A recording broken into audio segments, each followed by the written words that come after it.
Ahí está. Bien, y para ustedes si quieren rever después la clase, también la pueden hacer. Buenísimo.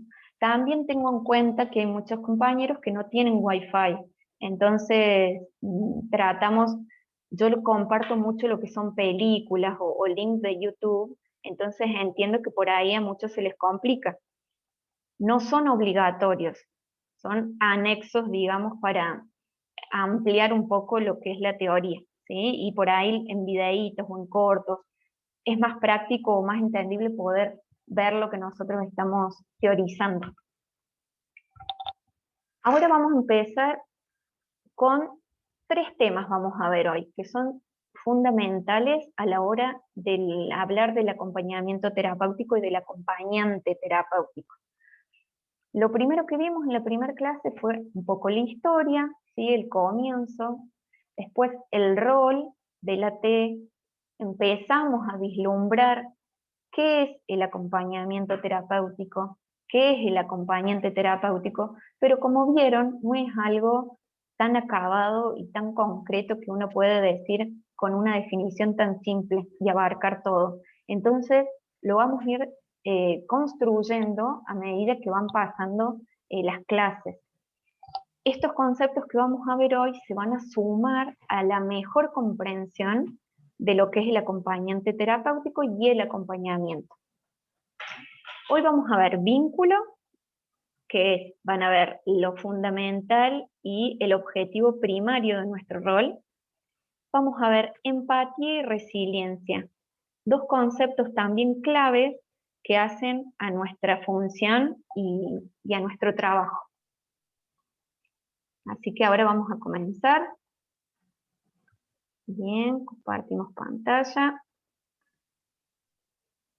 Y vamos a empezar con vínculo. Como les dije, cualquier cosa ustedes activan sus micrófonos, por ahora los desactivamos para que no haya interferencia. Vamos.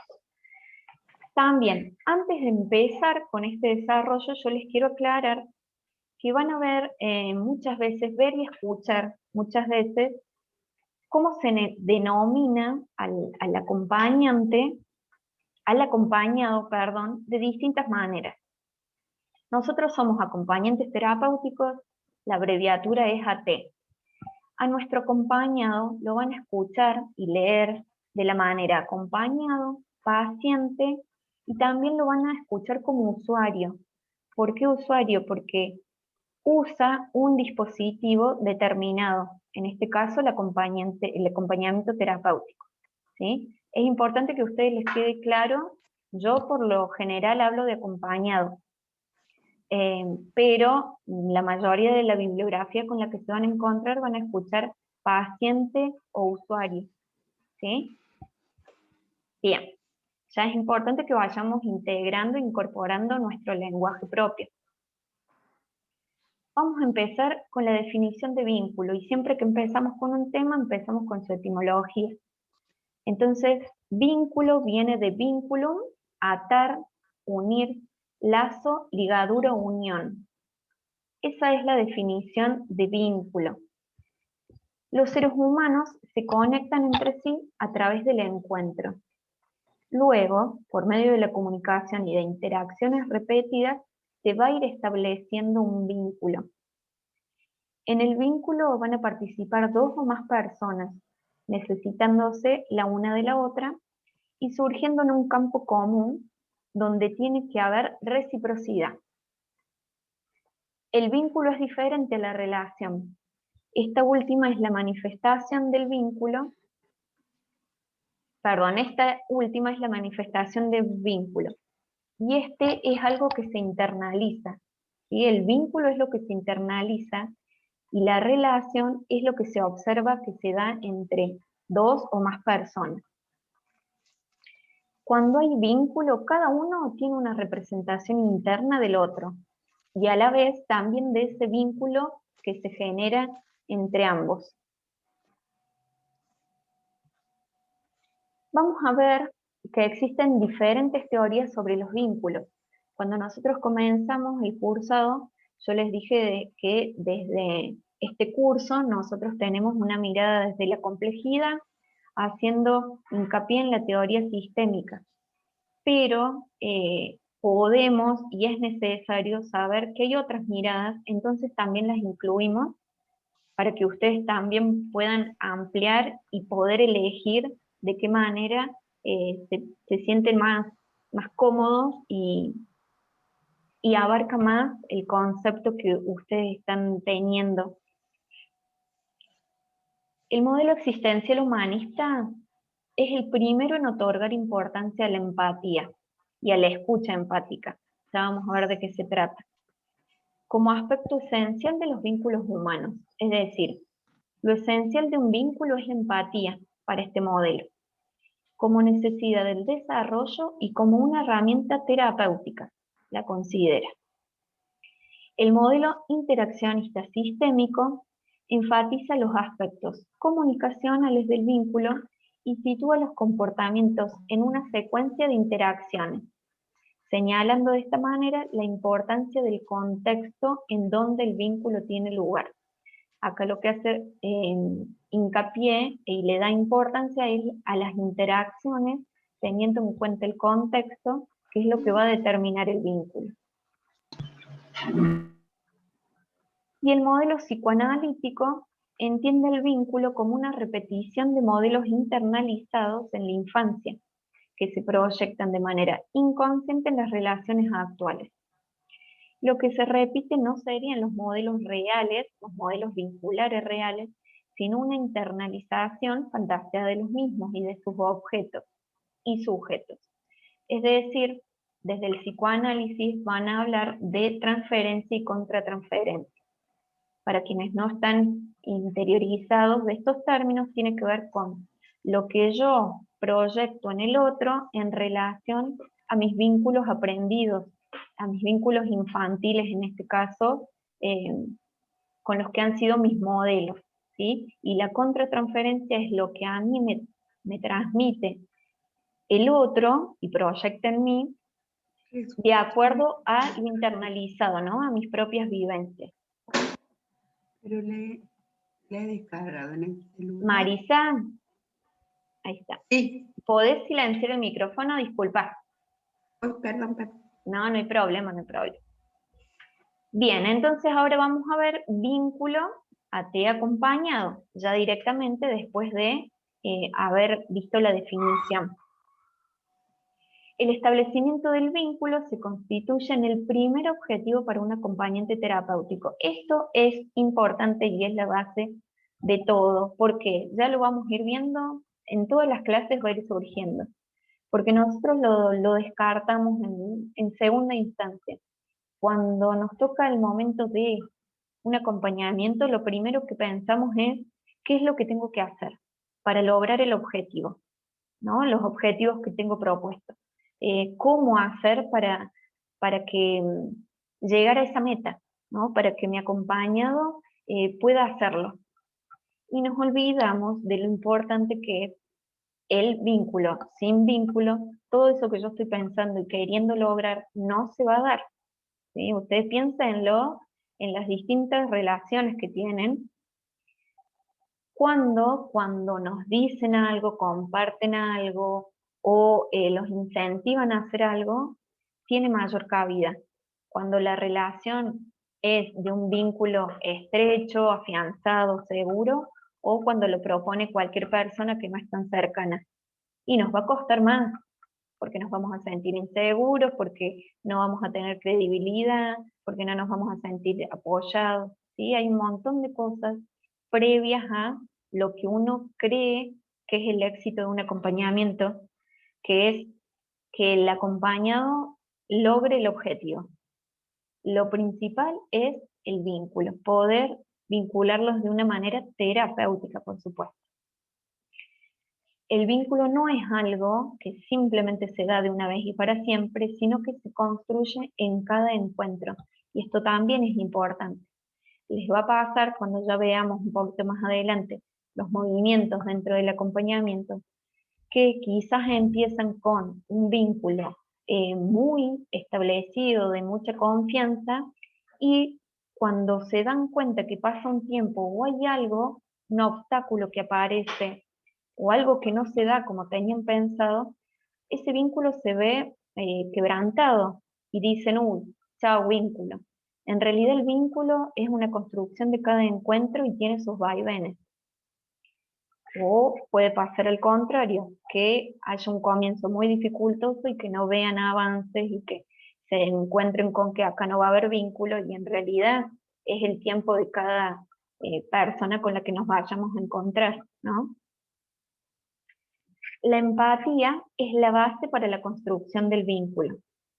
Esto también, ya vamos a ver el concepto profundamente, que es muy importante que nosotros aprendamos a ser empáticos, que vamos a ver que no es tan fácil y que quizás cuando veamos un poquito el concepto no es lo que nosotros pensábamos que era, o el concepto que teníamos de antemano, ¿sí?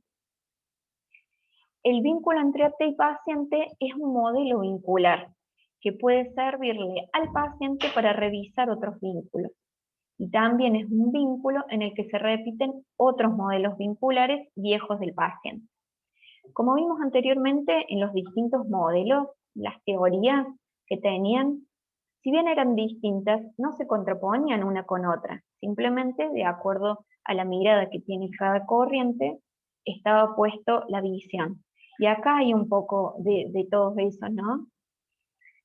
Nuestro vínculo, que se va a formar y construir con el paso del tiempo, con nuestro acompañado, va a servir como un modelo, que puede ser un modelo nuevo, ¿no? Para revisar otros vínculos pasados, y también vamos a ver que eso que sucede entre nosotros va a ser una repetición, ¿se acuerdan de la transferencia y contratransferencia? De modelos vinculares que cada acompañado y nosotros mismos también tenemos, y vamos a llevar a los lugares donde vamos.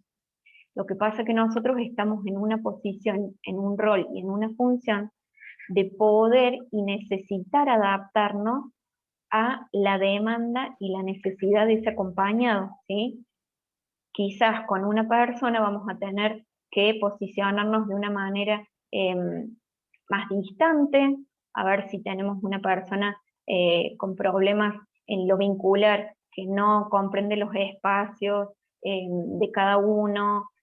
Bueno, ahí nos podemos distanciar o necesitamos distanciarnos para que el otro comprenda, poder poner límites.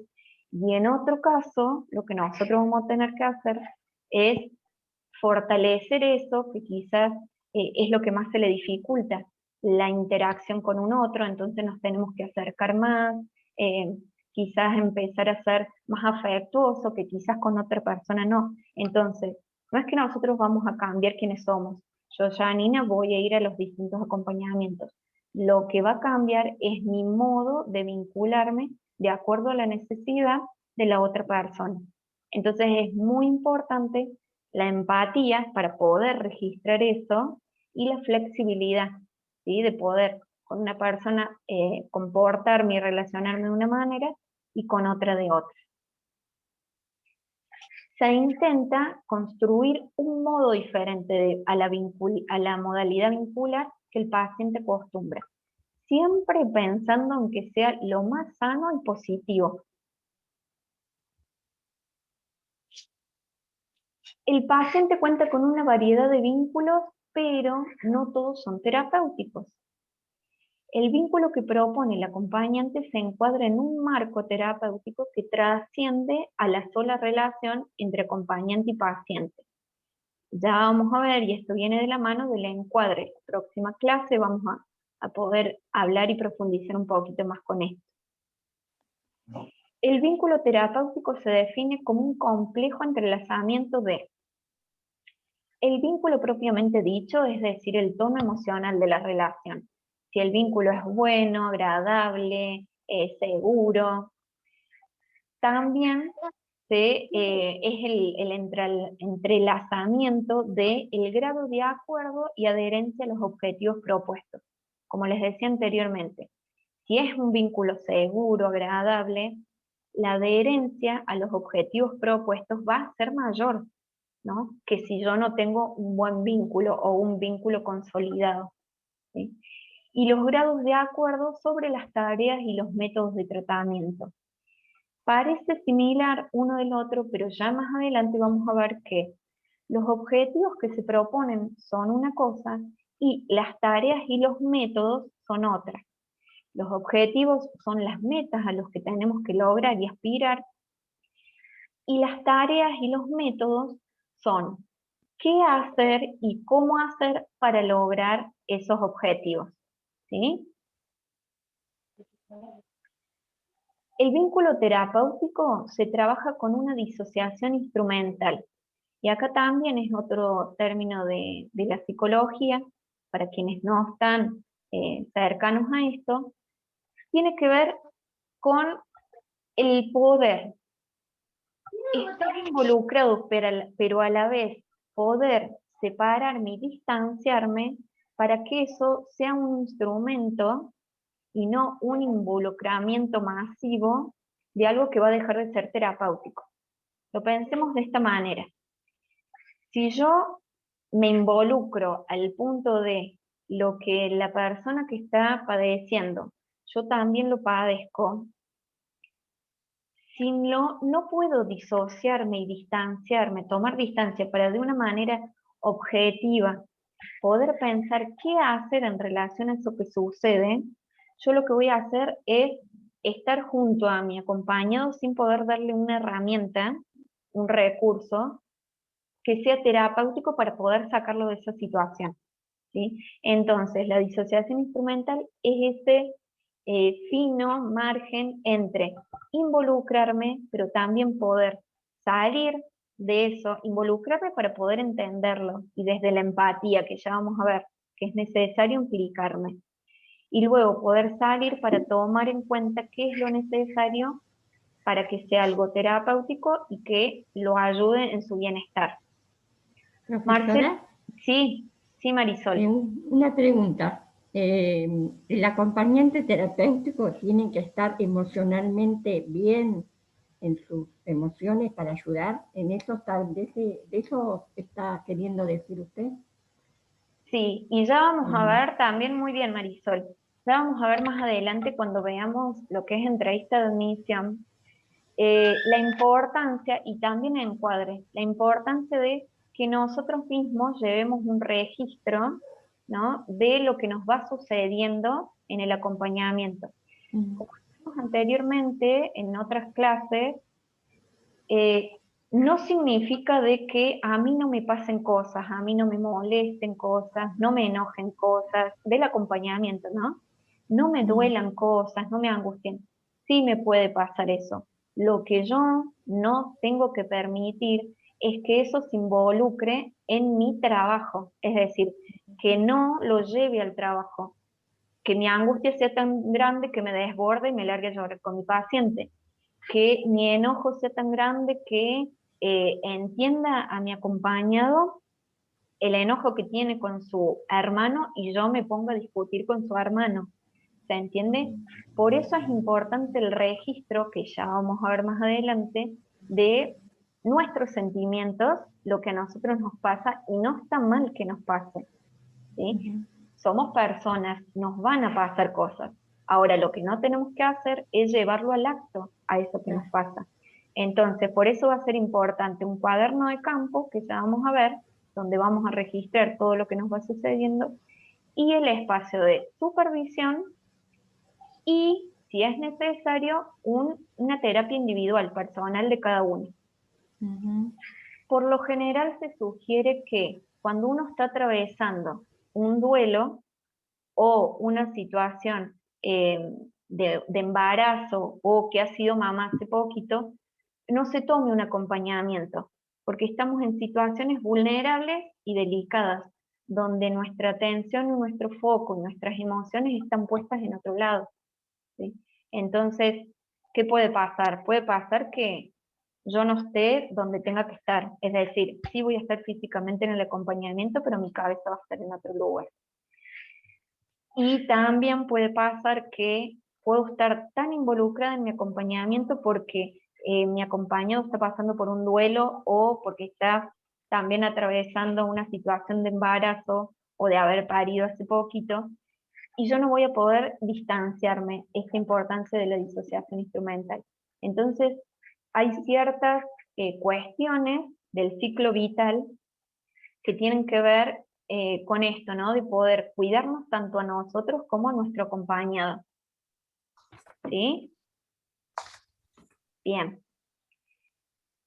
Entonces, Marcelo Severio postula que para poder vincularse es imposible trabajar disociado. No podemos, ¿no? Que esto que sucede ahí yo no tenga nada que ver, porque estoy inmerso, dice, puesto que el comportamiento del otro se va a encontrar condicionado por el propio. Y por lo tanto, uno mismo es parte de lo que se observa y de lo que se pretende cambiar. Esto más que nada se va a observar cuando ustedes vayan a trabajar a domicilio.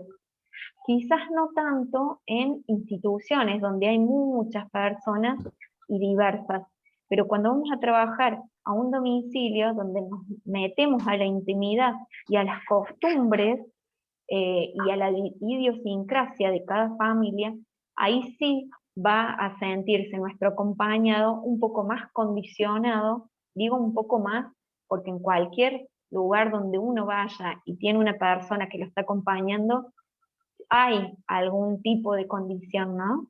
De condicionamiento.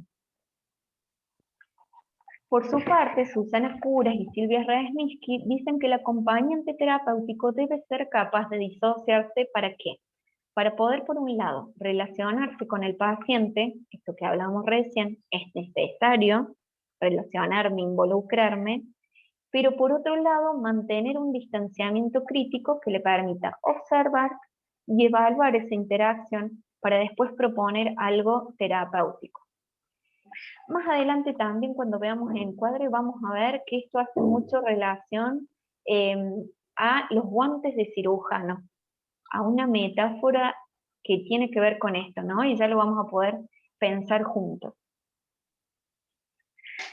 Ahora vamos a hablar de lo que son movimientos del vínculo. ¿Y por qué movimientos y no etapas? Porque cuando hablamos de etapa, hablamos de algo que tiene un tiempo determinado. En cambio, esto no hay un tiempo determinado y ustedes entiendo que les va a surgir la duda de, pero bueno, más o menos cuándo. Vamos a ir pensándolo juntos también a esto, ¿no? Las autoras que hablan de esto es Susana Curas y Silvia Resniski.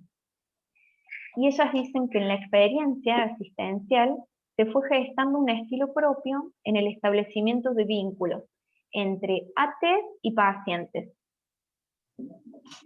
En ellos pueden distinguirse aperturas, desarrollos y desenlaces que vamos a caracterizar como 4 movimientos.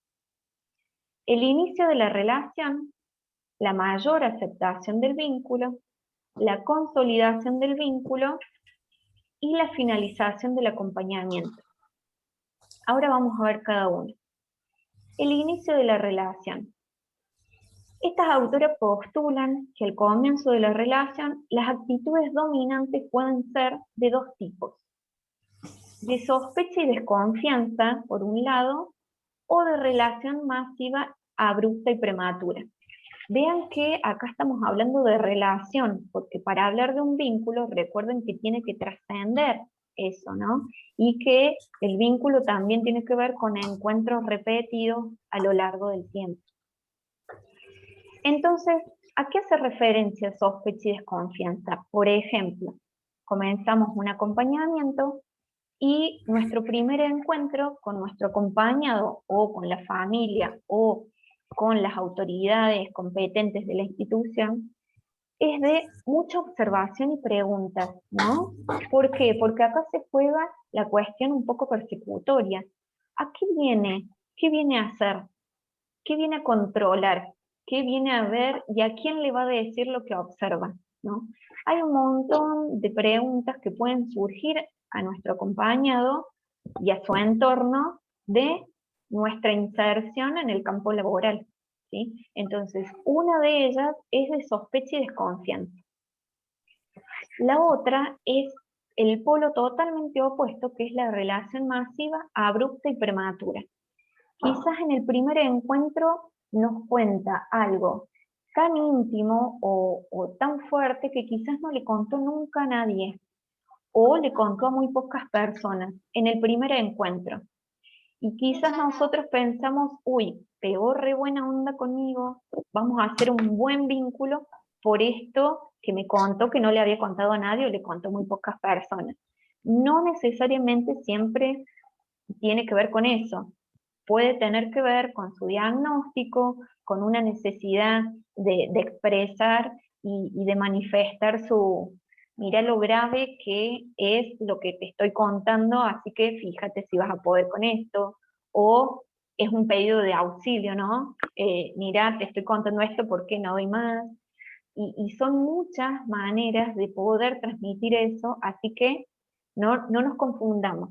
Ni para bien ni para mal tienen que ver estos dos inicios, ¿no? El de sospecha y desconfianza tampoco nos va a predisponer para decir, chau, no voy a hacer vínculo, esta persona no me quiere.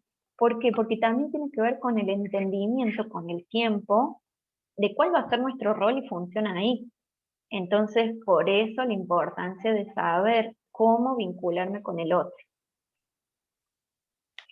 Desde el inicio es necesario dejar en claro el encuadre terapéutico. Esto que les digo, quién soy, para qué voy a hacer, cuáles son los objetivos. Ya lo vamos a ver la próxima clase ampliamente. Pero sin embargo se puede dar lugar y tiempo al establecimiento del vínculo antes de dar y de abordar de lleno todos los objetivos y actividades planteadas para el tratamiento. Es decir, en esta primera instancia es importante que nosotros podamos contar y explicar de acuerdo a la necesidad y la capacidad que tenga la otra persona de recibir lo que nosotros vamos a decir, pero tampoco es necesario que le digamos todo tal cual, de pe a pa, quiénes somos, para qué vamos, cuáles son los objetivos a cumplir. Lo podemos hacer de manera general, espaciadamente, con los días que vayamos teniendo los encuentros, para que tampoco sea, ¿no?, tan invasivo. Pero sí es importante que el otro comprenda. El segundo movimiento es la mayor aceptación del vínculo. Y acá viene la pregunta que yo les decía al comienzo de esto, ¿no? Bueno, pero ¿cuándo sería la mayor aceptación del vínculo? ¿Cuánto tiempo? Va a depender de cada encuentro, de cada vínculo que yo voy a formar con mi acompañado. Y no tiene que ver solo con los recursos que yo tengo para empezar a hacer un vínculo, sino en la construcción que se va a dar con un otro. Porque uno quizás piensa, bueno, yo tengo muchas herramientas, yo soy sociable, caigo bien, soy agradable. Bueno, pero quizás con el encuentro con el otro me voy a tener que adaptar de una manera que quizás lo que para mí es simpático para el otro no, quizás lo que a mí me agrada al otro no, ¿sí? Entonces vamos a darnos tiempo y a darle tiempo al otro. La mayor aceptación del vínculo se produce luego de un tiempo de reconocimiento y mutuo ajuste entre paciente y acompañante. ¿Ven? Es mutuo, no es de acuerdo a lo que yo percibo, sino lo que se va dando. En esta etapa las actividades comienzan a planificarse en conjunto con el paciente. Ya ahora podemos empezar a indagar, a preguntar, porque al comienzo es un poco más dirigido, si se quiere. ¿Por qué? Porque si yo no tengo un mínimo vínculo establecido, es muy difícil que el otro pueda confiar en mí algo de lo que quiere o de lo que necesita, ¿sí? Entonces, acá es cuando ya podemos entre los dos pensar juntos, siempre que éste manifieste una actitud de compromiso y colaboración con el tratamiento. No le voy a dar apertura a un momento en que nuestro acompañado está totalmente negado, ¿no? Entonces, siempre que haya una mayor aceptación del vínculo, que veamos que hay predisposición de la otra persona, lo podemos pensar juntos. El paciente comienza a comprender cuál es el rol que el acompañante cumple dentro del equipo y del tratamiento en general. Por ahí sucede que ustedes dicen, pero yo le expliqué 20.000 veces qué es lo que voy a hacer, qué vamos a hacer juntos, para qué estoy. Y no sucede la comprensión inmediata. Bueno, quizás es con el tiempo y viéndolo no solo con el discurso y lo que yo digo, sino lo que yo hago y le demuestro al otro, que va a haber mayor comprensión. La conciencia de enfermedad y la adherencia al tratamiento van a facilitar la progresiva aceptación del vínculo. Si estoy con un acompañado que no tiene conciencia de enfermedad, va a ser muy difícil que acepte que yo esté ahí. ¿Para qué estoy si yo no tengo nada? ¿No? Este discurso va a resonar mucho cuando no hay conciencia de enfermedad. ¿Para qué venís si yo estoy bien? No necesito una T. Y cuando hay adherencia al tratamiento, mayor va a ser esta aceptación del vínculo, ¿no? Si no hay adherencia, va a haber rechazo constante, negación, o va a haber muchos obstáculos en que ponga el mismo acompañado o la familia, ya lo vamos a ver más adelante. De la misma manera, el equipo y las personas que ya tienen relación con el paciente pueden ayudar a sostener el lugar de la T en un inicio. Por ahí, cuando hay mucho rechazo o negación de nuestra función dentro de un dispositivo, es importante que el profesional tratante pueda hablar de la importancia del acompañante o de la necesidad de ese momento que tenga un acompañante, ¿no? Esa persona. Por eso, como ya hablamos, no podemos trabajar solo y necesitamos de la comunicación con ese profesional o equipo. La consolidación del vínculo es el tercer movimiento, y acá es difícil dividir en etapas una relación, como dijimos, ¿no? Que es terapéutica, pero a la vez afectiva. Sin embargo, podemos caracterizar a la consolidación del vínculo como aquel momento en que la T y el paciente comparten algo más que un contrato de trabajo y objetivos a cumplir. Acá ya... Profe, Sí, Brisa. acá Javi Velasco pregunta, profe, Sí. pero cuando no hay conciencia de enfermedad, ¿cómo hacemos? ¿Le decimos o simplemente nos quedamos en estoy para ayudarte aunque no estás enfermo? Ahí está buena la pregunta. A ver, nosotros no tenemos que decirle estás enfermo o no estás enfermo.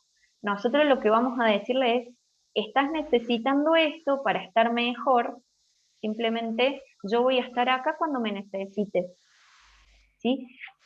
Miren la importancia de, y no es al azar, la palabra acompañante terapéutico. Yo voy a estar acompañándote. Yo estoy porque hay una necesidad, no vamos a hablar de enfermedad o no enfermedad, pero sí que tenés una dificultad en la que no estás pudiendo solo. Cuando quieras yo estoy acá. Acuérdense esto de un poco cuando nos rechazan o se van de la habitación, o bueno, yo voy a cumplir mi horario hasta las 12, yo voy a estar acá. Cualquier cosa, y esta importancia de, por un lado, dar espacio al otro, entender que el otro comprenda que yo lo entiendo, que no lo voy a invadir, pero también dándole señales claras de que yo no me voy a ir, que con esa postura no va a hacer que yo me aleje, ¿no? Entonces, de alguna u otra manera, algún movimiento va a haber. ¿Qué pasa? También puede suceder que pase un mes, 2 meses, ya va a haber cada uno de acuerdo a la frecuencia que tiene el acompañamiento, pero quizás pasan 2 meses y esa persona no logró salir de la habitación cuando yo estoy, y ahí se vuelve a hablar con los profesionales o el equipo y la familia para decir, bueno, a ver, ¿cómo seguimos? ¿Seguimos? ¿Sí? Porque también es importante saber hasta dónde y hasta cuándo, y eso no lo vamos a decidir solo nosotros o solo nuestro acompañado.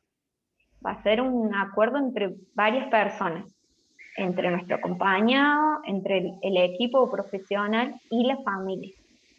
¿Sí? ¿Se respondió un poco la pregunta? Perdón, yo no estoy viendo el chat, Sí, pero buenísimo. Bien. gracias. No, por favor, de nada.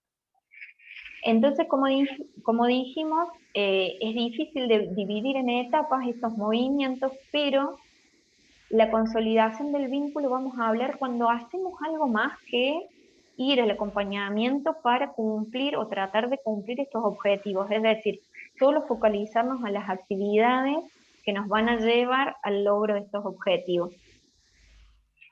La frecuencia del vínculo y las características de esta convivencia. ¿Por qué hablamos de convivencia? Porque como hablamos anteriormente, cuando hablábamos de qué es el acompañamiento terapéutico, veíamos que, a diferencia de las otras profesiones o roles, el AT va a tener una frecuencia que ningún otro tipo de vínculo terapéutico lo va a tener, ¿no? Tantas veces por semana y tantas horas, por más que sean las mínimas. Ya con lo mínimo que se sugiere, que son 2 veces por semana, 2 horas diarias, ya ahí ya estamos con una especie de convivencia, ¿no? Y más trabajando en lo cotidiano. Entonces acá se empiezan a gestar relaciones de alto compromiso, recíproco. ¿Por qué? Porque yo me empiezo a comprometer más con esto de poder ver qué necesita mi acompañado, no solo para el logro de los objetivos, sino para llevar a cabo sus intereses, para hacer cosas que le agraden, y también nuestro acompañado el compromiso con nosotros, para estar en el horario que acordamos, para poder realizar lo que quizás le cuesta mucho y se esfuerza, pero poniéndole más compromiso, mayor compromiso. Este hecho suele promover tanto en el acompañante como en el paciente constantes replanteos respecto del significado de sus roles. Acá ya empezamos y que lo vemos mucho en el espacio de supervisión, en este movimiento, cuando por ahí hacemos cosas que son un poco más que de acompañante. Ya por ahí se fue el límite del encuadre. Bueno, lo que pasa es que no me costaba nada hacer tal o cual cosa. Bueno, está bien, pero había un objetivo terapéutico atrás de eso y no, era más una cuestión de afecto, de cariño, ¿sí? Entonces no se trata de ser una mala persona con mi acompañante o ser frío, distante, no, pero sí saber que desde el afecto nosotros podemos trabajar lo terapéutico. Si no hay algo terapéutico, ya estamos trabajando otras cosas que quizás en el momento vemos que es genial y está hermoso, pero nos olvidamos que en algún momento nuestro acompañamiento va a finalizar. Y eso que proyectamos en la otra persona y que la otra persona va a empezar a esperar de nosotros, va a dejar de estar. Entonces no está bueno que nosotros trascendamos eso terapéutico para lo que fuimos convocados. Si bien no existen respuestas únicas a estos cuestionamientos, es necesario observar constantemente el encuadre, ¿sí? Los componentes éticos de la labor del AT y los altibajos en la evolución clínica del paciente para no confundir los roles. Acá vamos a ver que va a haber, cuando pase el tiempo del acompañamiento, veces en que no tenemos ganas de ir, o en que cuando estamos por ir nos angustiamos, o nos empieza a doler la panza, o estamos esperando con mucha ansiedad el hecho de ir. Bueno, ahí tenemos que empezar a registrar qué es lo que nos está pasando, ¿sí? Para no ponerlo, no llevarlo al acto en el trabajo, ¿sí? Sino revisarlo y poder llevar a cabo el acompañamiento de una manera terapéutica. Y el último movimiento es la finalización del acompañamiento. Y podemos distinguir, estas autoras hablan de 2 modalidades en el cierre de un proceso de acompañamiento: un cierre planificado o un corte abrupto. ¿Cómo sería un cierre planificado? El cierre planificado puede ser porque ya hace 4 años que estoy con mi acompañado, 5, va a depender también de cada caso, y ya veo que esto que hablamos anteriormente, mi rol se está confundiendo, ¿no? Ya estoy haciendo más cosas de amigo que de acompañante, o todo lo contrario, ya no estoy yendo con ganas, no estoy poniendo todo mi compromiso o mis recursos para planificar. Entonces voy pensando un cierre que se va hablando tanto con el equipo, con la familia y con mi acompañado, por supuesto. Esto se va trabajando tanto personalmente como terapéuticamente. ¿Por qué? Porque más allá de que sea un cierre planificado, porque yo ya no quiero continuar más, también es importante que vayamos registrando qué es lo que nos sucede, por qué nos sucede, de qué manera realizarlo, darle un tiempo a mi acompañado, a la familia y al equipo para organizar todo esto, ¿no? No solo en cuestiones de recursos, de, bueno, si yo me voy, ¿qué otro acompañante va a venir? Poder darle yo mis informes y contarle cómo fue nuestro acompañamiento, sino también de darle tiempo a la persona para que lo pueda, a ver, masticar y lo pueda procesar, porque muchas veces este cierre planificado puede sentirse como abandono, o que algo mal hice, o que ya no soy tan divertido como era antes, o, bueno, y ahí se empiezan a jugar muchos fantasmas de la persona que nosotros acompañamos, ¿sí? Entonces, darle tiempo, ver cuándo aviso, de qué manera aviso, y planificar a lo mejor un cierre bueno, una salida a comer a algún lugar lindo, o ir al primer lugar donde nos encontramos por primera vez y hacer algo en conjunto, que nos quede un regalo mío de él y de él mío, ¿sí? Eso se planifica. Y corte abrupto, ¿cuándo se da? En estos casos de, por ejemplo, ya hace 2 meses que voy y ya la familia la próxima vez nos dice no vengas más. O el propio acompañado nos cierra la puerta en la cara y nunca más lo vemos. O estamos trabajando con una obra social y la obra social le da de baja, ¿sí? Todos esos cortes que son abruptos, por lo general no tienen una posibilidad de, bueno, un último encuentro, aunque sepamos que es un corte abrupto, por ejemplo, con una obra social que le da de baja, igualmente se puede decir, bueno, voy a hacer un último encuentro para saludarme, despedirme, aunque ese encuentro no sea cobrado, digamos. Pero cuando nos cierran la puerta en la cara, o cuando ya no hay posibilidad del ingreso y poder ver a esa persona, ese corte es un corte abrupto. De la otra manera, igual que se trabaja el cierre planificado, el corte abrupto también se trabaja desde lo personal, porque también ahí se nos juegan a nosotras muchas cosas. Ay, no sirvo para esto, o algo mal hice, o bueno, ¿qué pasa con esto que me dejan? Y bueno, se pueden jugar un montón de cosas que tienen que ver con nuestra propia historia. En los acompañamientos donde no hay posibilidad de tener un cierre planificado, suele generarse en el AT una multiplicidad de sensaciones en relación al paciente. Y acá empiezan muchas preguntas. ¿Cómo va a estar? ¿Cómo va a estar sin mí? ¿Habrá continuado con el tratamiento? ¿Habrá mejorado? ¿Cuál habrá sido el motivo del cierre abrupto? Etcétera. Pero esto es de gran importancia para esto, ¿no? La existencia de un cierre y la instancia que se puede hacer tanto con la persona o un cierre en un espacio de supervisión. Poder llevarlo a supervisión, contar cómo fue, poder decir qué nos pasa, cómo nos sentimos, ¿sí? En el cierre solemos reconocer, ay, perdón que acá no veo, perdón, no leo lo que dice ahí. Bueno, el proceso de acompañamiento como una forma de historizar y reforzar la inscripción de un nuevo modelo relacional, enfocándonos en los logros y lo positivo. Siempre que se dé el cierre, ya sea por una finalización planificada o abrupta, es importante poder hacer una historia de lo acontecido, de lo que vivimos, de lo que también nosotros aprendimos y de lo que pudimos dar, ¿no? Entonces, siempre poder hacer un cierre enfocándonos en lo positivo y en los logros que hasta ese momento se pudo dar, ¿sí? Hasta acá con vínculo. ¿Qué les pareció? Cuéntenme un poquito, así no hago el monólogo.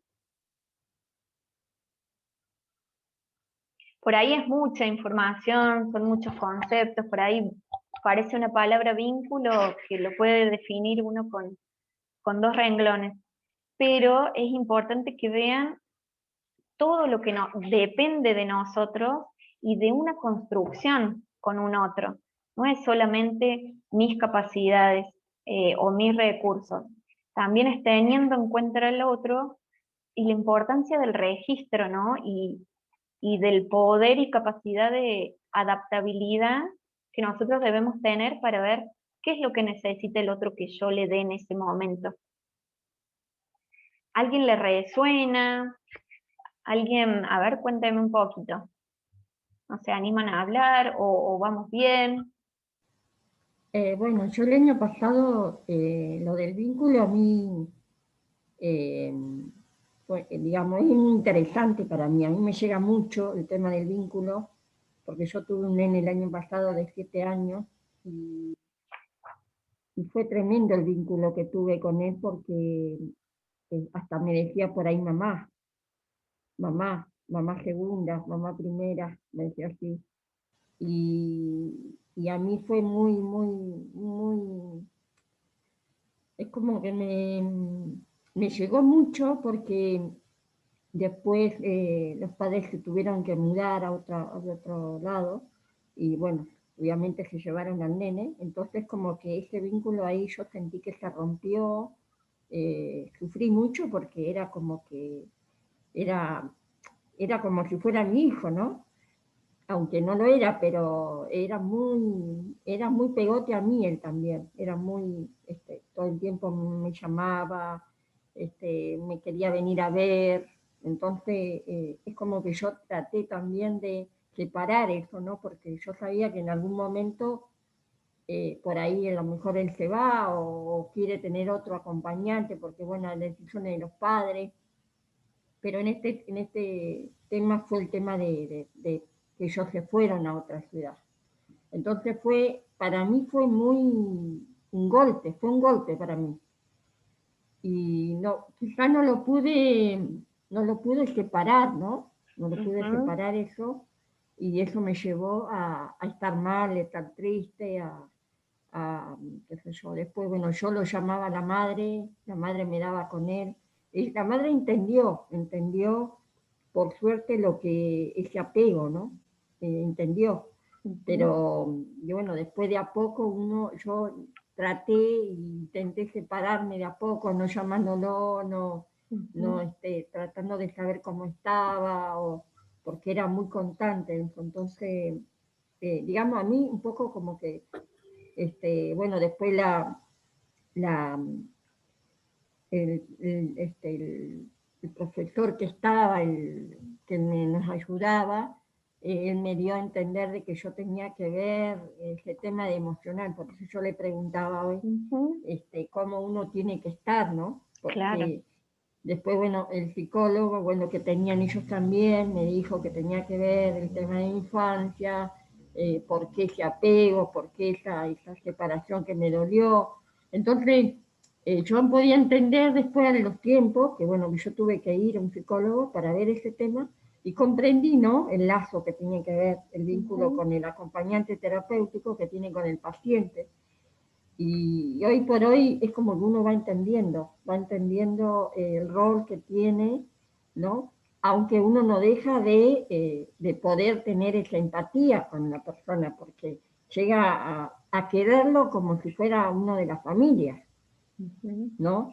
Pero también entiende que uno tiene que separar ese rol de trabajo con pacientes. Claro.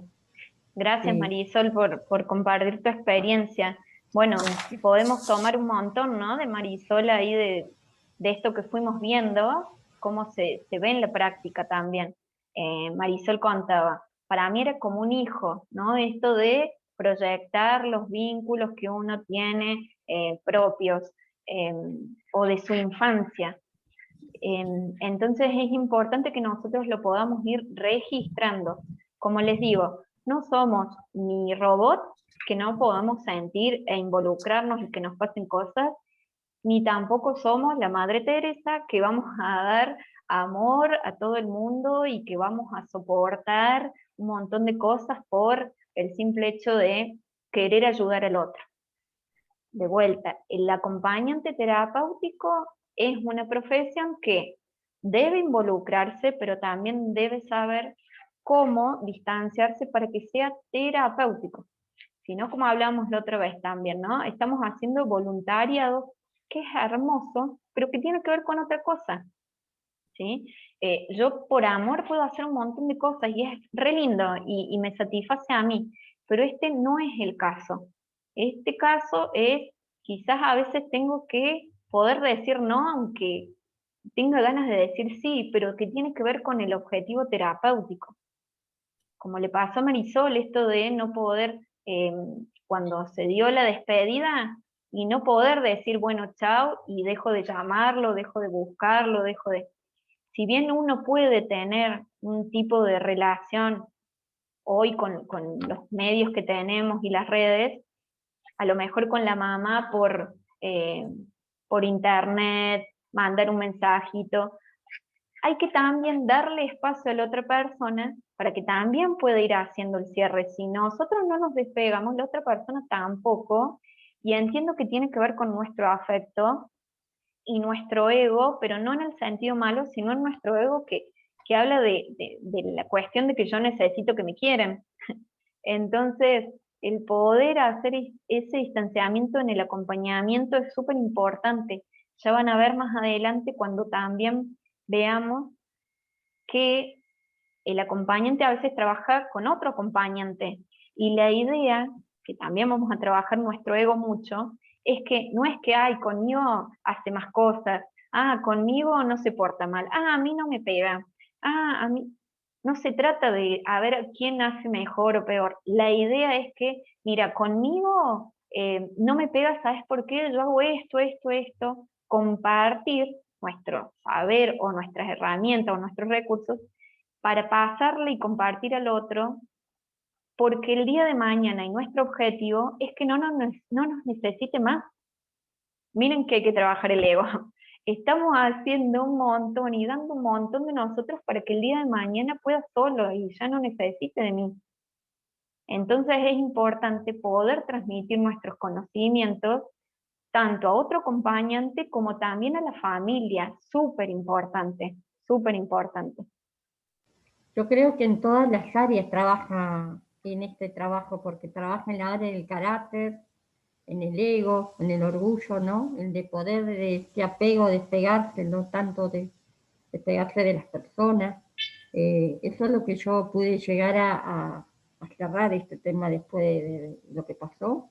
Uh-huh. Y uno va meditando, ¿no? De que uno tiene que ir separando las cosas y ponerse en el rol de trabajo. No dejar de querer a las personas, pero sí saber cuál es su trabajo, ¿no? Claro, creo que por ahí se confunde un poco. Si no hago todo lo que quisiera hacer, soy malo o no lo quiero. Ahí es donde hay que revisar eso que nos pasa a cada uno internamente, ¿no? Eh, pero bueno, sí, es un gran vínculo el que se va a formar.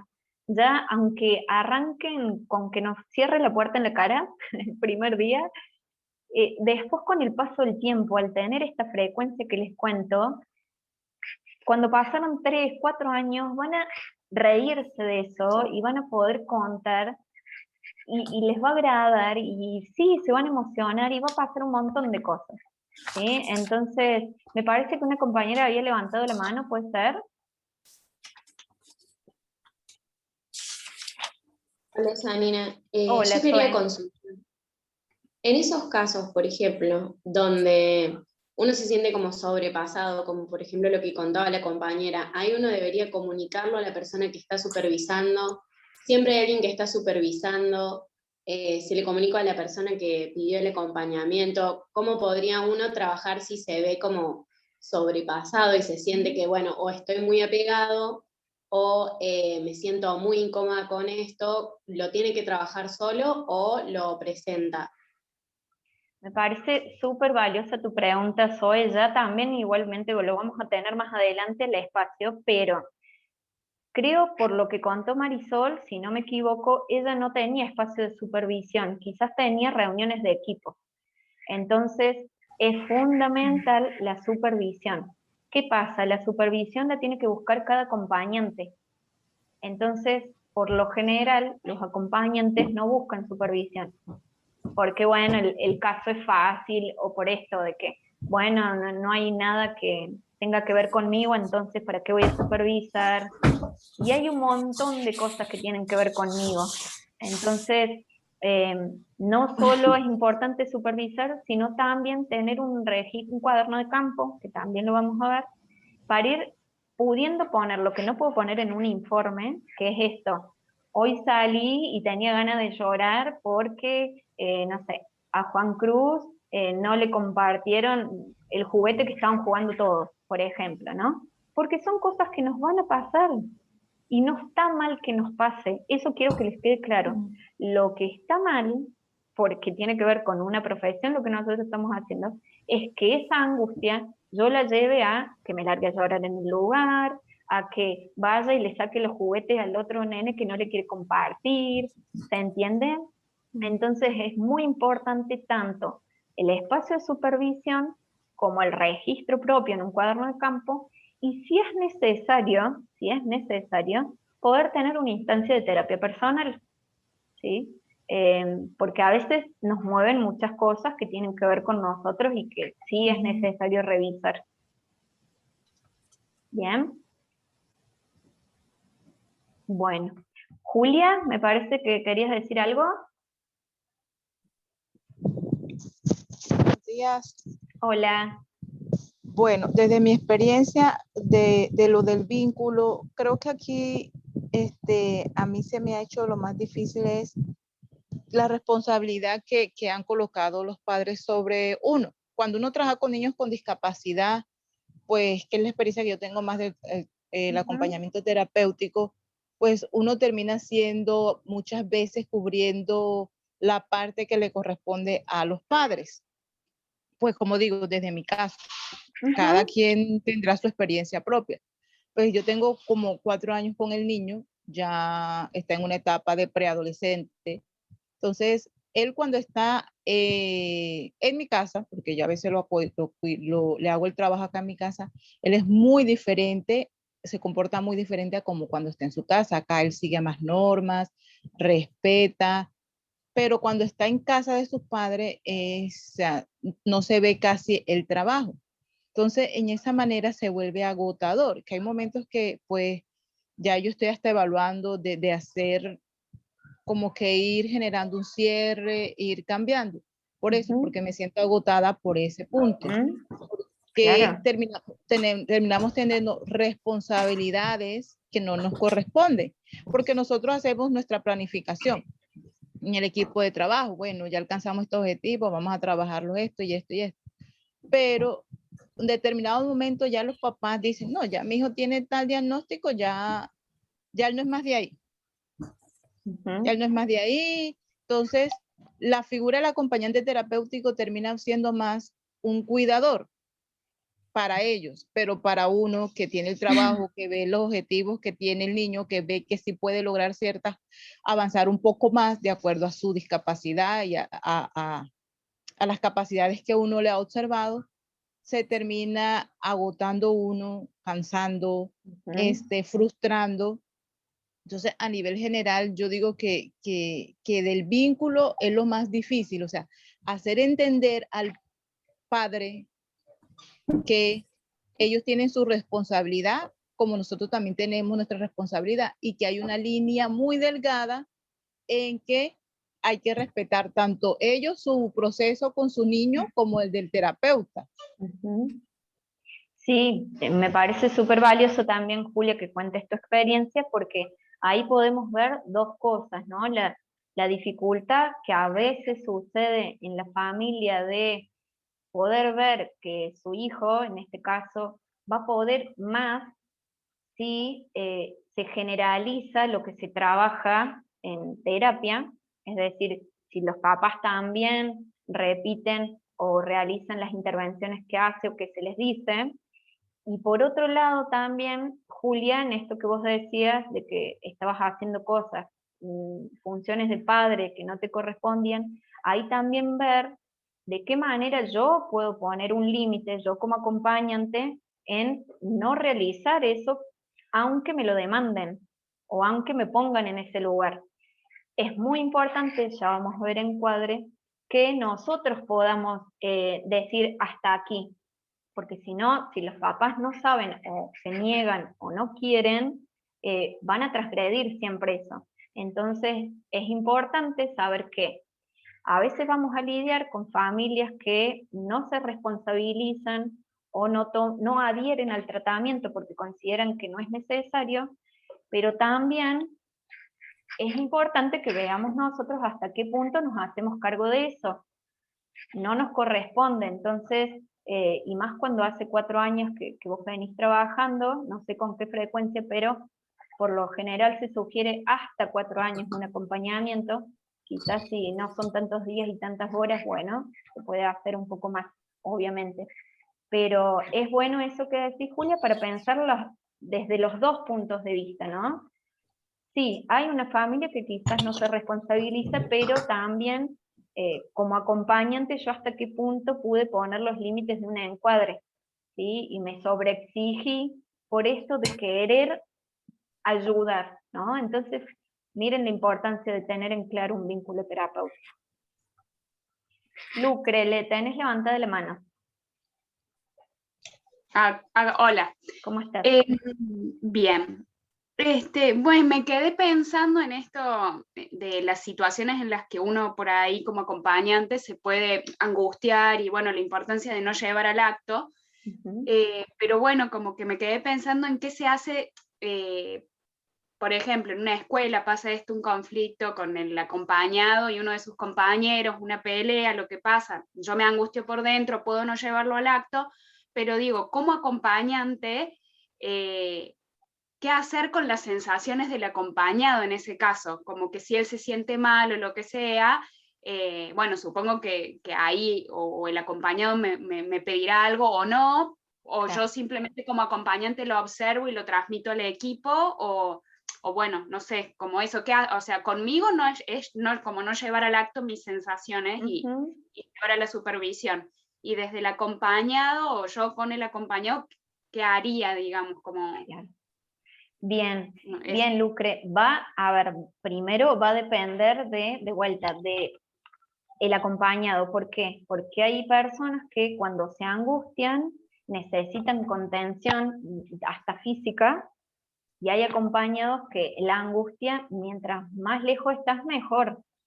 Entonces va a depender de cada caso. Ahora, una de las funciones del acompañante es la contención, ¿sí? Entonces no podemos dejar que, bueno, y después lo comunico. Sí, vamos a intervenir, pero de acuerdo a la necesidad de nuestro acompañado. Y viendo, claro, como vos un poco decís... eso, como decir hasta dónde, o sea, yo puedo como físicamente, supongo que claro, depende del acompañado, de cómo se está dando ese vínculo, pero eso, desde el rol del acompañante, sí puede haber ese tipo de contención, o sea, un abrazo, Seguro. o sea, Sí. límites. Claro, no, sí. A ver, el cuerpo lo vamos a poner, ya sea para contener algo lindo y algo feo. Ahora, hay que ver en qué momento, de qué manera. Como vemos, no es lo mismo con un niño angustiado que con un adolescente o un adulto en una crisis por consumo. ¿Se Me entiende? parece como re fuerte lo del cuerpo, como una parte re fuerte del trabajo. A mí al menos me pasa con la señora que cuido, que no soy la acompañante terapéutica, pero que a veces me nace como algún cariño y me freno por temor a ser invasiva, porque también es grande, es como de otra generación, no sé. Pero bueno, me parece fuerte lo del cuerpo. Bueno, y está bueno, Lucrecia, eso, que cada uno sepa cuáles son sus límites. Cuando veamos la parte de contrato y encuadre, también vamos a poder poner hasta qué punto yo intervengo y hasta qué punto no. Por ejemplo, yo soy repeticita, por ejemplo, ¿no? 1,57. Bueno, puedo poner que trabajar con un adolescente que mide 1,80, que es grandote y que tiene crisis, en mi encuadre puedo poner que durante las crisis yo no voy a realizar intervenciones corporales, por ejemplo, ¿sí? Eso va a depender de cada uno y también de lo que le pide como demanda de acompañamiento, porque quizás necesitan eso. Bueno, entonces ahí yo lo que voy a decir es, bueno, hago un paso costado porque no puedo.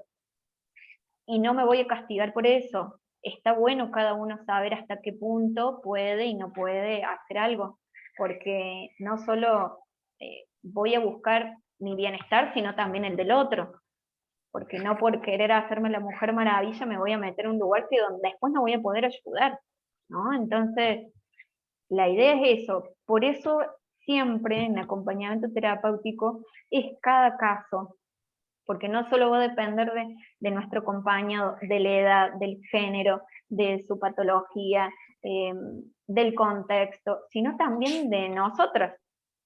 ¿Qué capacidades o recursos o estrategias tengo para poder llevar a cabo la demanda?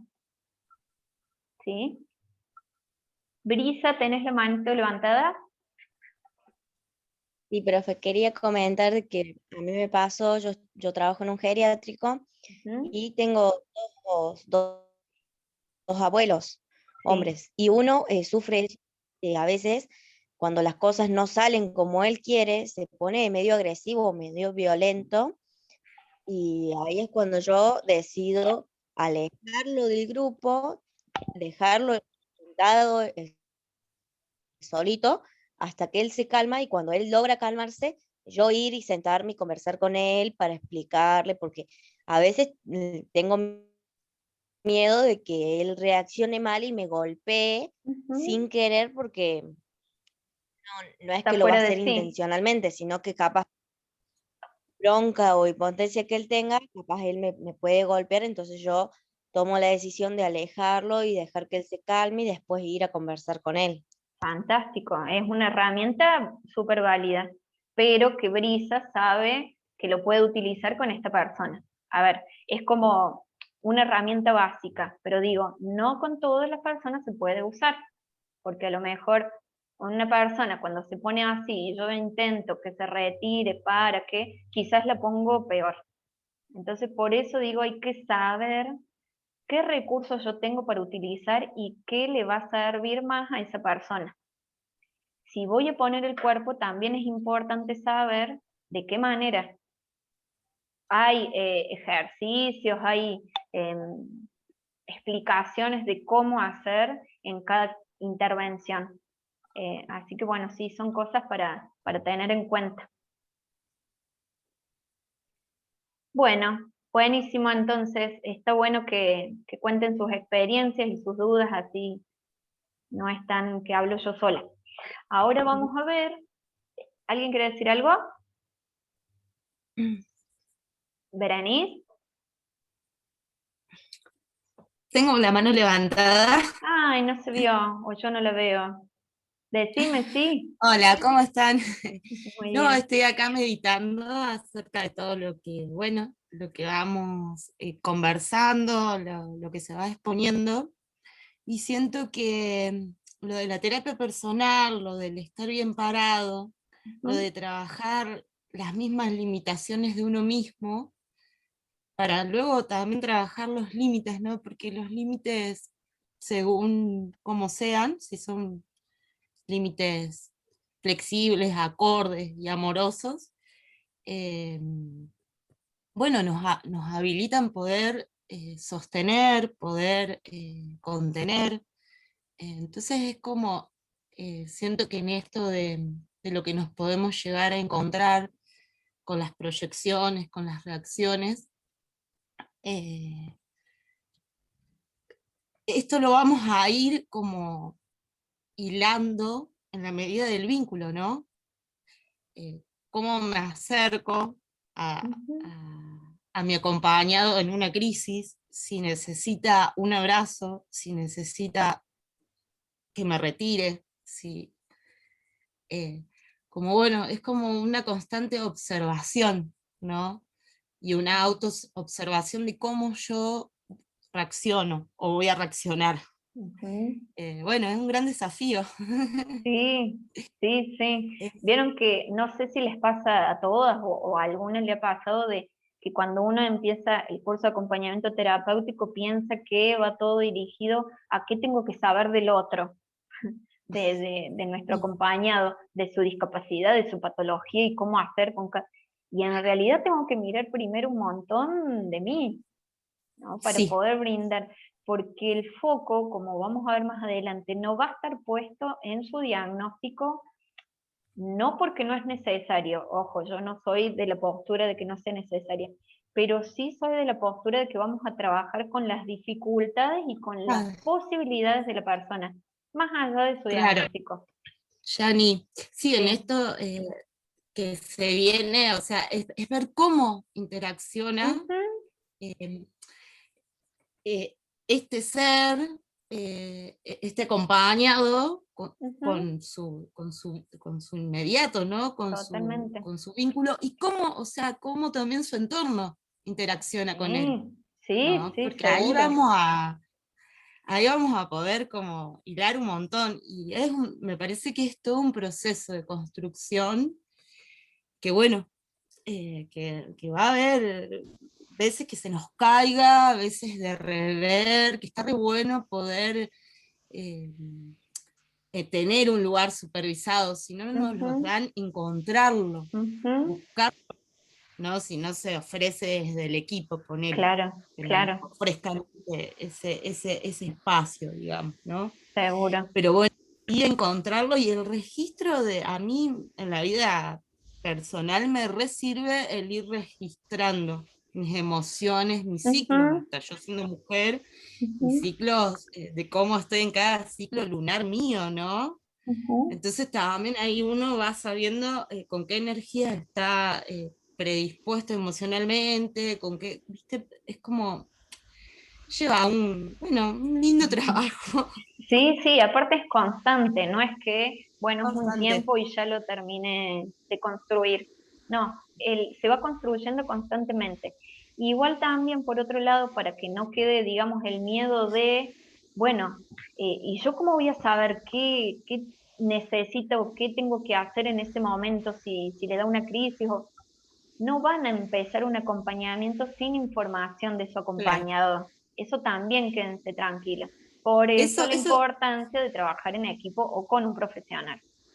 y en la entrevista como de admisión, ¿te acordás que habíamos Ujú, visto? ujú, Como también, o sea, si bueno, estamos trabajando con adicciones, como investigar bien cómo reacciona, qué ujú. patrón viene trayendo de cómo reacciona ante una crisis, ¿no? Y Sí, ahí mismo sí, saber si podemos o no, claro. ¿no? Sí, sí, hay mucha Enfrentar información momentos de crisis. que debemos relevar, digamos. Sí, Y también esto de poder pedir información a la familia, claro. no solo los profesionales, la familia también nos puede dar mucha información, que después vamos a ver si el discurso es coherente con lo que sucede o no, Bien. pero también va a hablar de que miren cómo es la mirada y el discurso familiar. O sea, es súper amplio lo que podemos hacer y lo que debemos eh, ir tomando nota, ir conociendo. Mm. Bueno, vamos a ir adelantando un poquito, si no nos llegamos. Vamos ahora con empatía. Bien, empatía. Yo acá les paso dos imágenes de dos películas. Una es argentina, que es Inseparables, que no la pude conseguir para subirla a Classroom y que ustedes la puedan ver por YouTube, pero la que les voy a subir en Classroom es la versión de Estados Unidos, que no me acuerdo cómo se llama, pero es algo similar. Y la otra película es El Solista. Quienes lo hayan visto a las películas, genial, y van a poder hacer así como ahora puedo entender de qué se trata esto, y quienes no la vieron y la pueden ver, los invito a que lo hagan. Antes de seguir con qué es empatía, me gustaría mostrarles un pequeño corto de 2 minutos que nos dice claramente la diferencia entre simpatía y empatía, que por ahí creemos que lo tenemos tan claro. Vamos a verlo.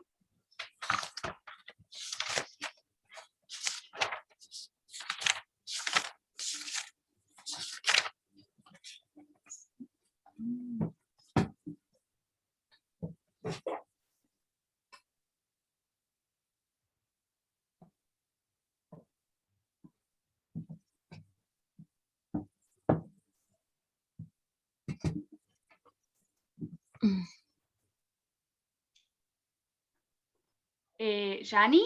Sí. Ah, yo no estoy viendo nada y hay un micrófono prendido de alguien.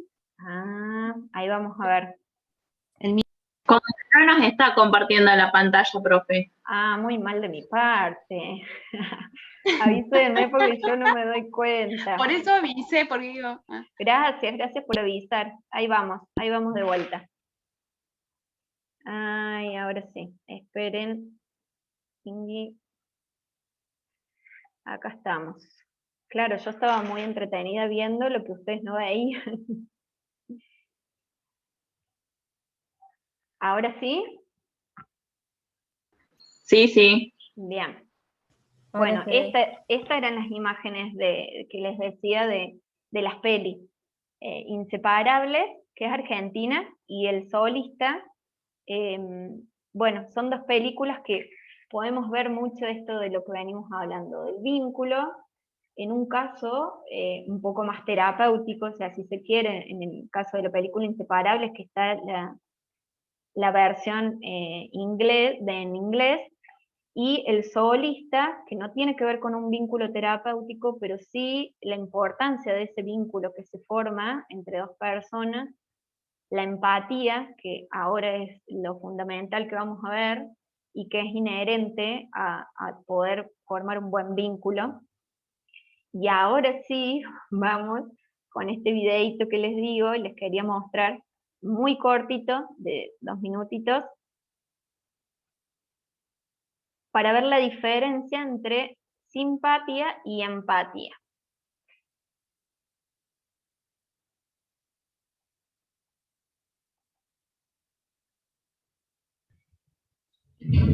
Profe, estamos viendo la pantalla, no el video. Ah, a ver, ¿qué está pasando? ¿Qué está pasando?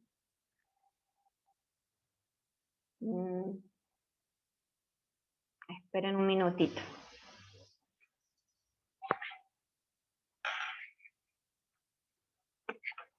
A ver. Compartir pantalla, nuevamente. Vamos a ver.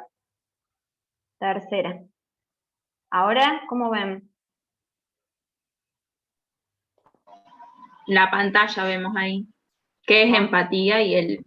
Bien, ahora y vamos el a ver. link. Ahí está entrando el link. Sí. Sí. Ahora sí. Vamos que lo logramos.